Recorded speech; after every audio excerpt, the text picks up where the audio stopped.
All right, we're going to talk about some dry fire drills. Most important thing with dry fire as handling any firearms is safety. So our number one thing, we got to check the guns, make sure there's no round in the chamber, no magazine. Can you confirm there's no round in the chamber, no magazine in that gun? No magazine, no round in the chamber. Very good. The next Glock 19 we're going to pick up here, same thing, I verify no round in the chamber, no magazine. You want to double check that for me? No magazine, no round in the chamber. Outstanding. So we're going to do some dry fire practice. We're going to show you one of my favorite drills that I do in private training lessons and private classes, as well as in some of our group classes.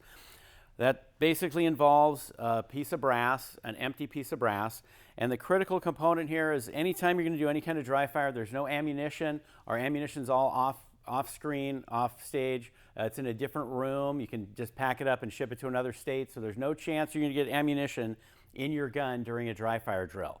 So this first dry fire drill, I'm still going to pick up the gun, point it in a safe direction, finger off the trigger.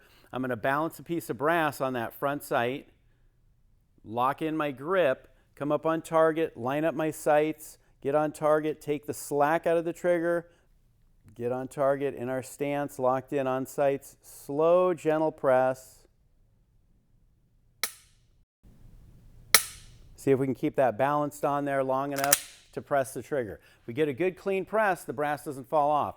You notice there's a little bit of movement. There's no way to keep your gun perfectly stable or perfectly still. It's going to move around a little bit.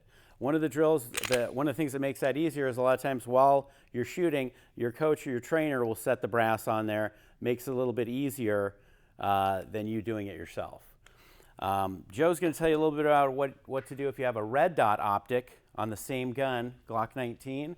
So we'll trade spaces here. Okay. Talk us through that, Joe. So again, another way to do it here, we've got our cleared Glock 19. Again, nothing in the magazine, no round in the chamber, so we can verify No round that. in the chamber, no mag, gun's empty. So with a red dot, if you're familiar with that, what you see when you come through here and you sight up on this, you'll see a red dot on the target.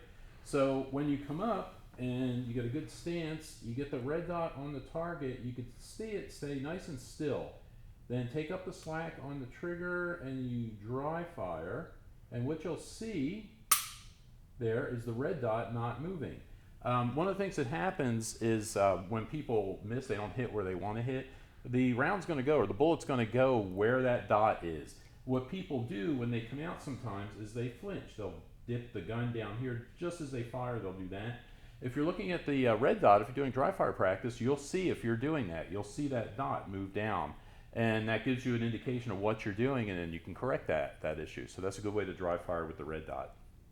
All right, good practice tips. We'll talk more about red dots later on, but this is a really good dry fire drill to practice, and you do need to practice. If you want to build skills, you got to practice doing it correctly over and over again, build through repetition of perfect practice.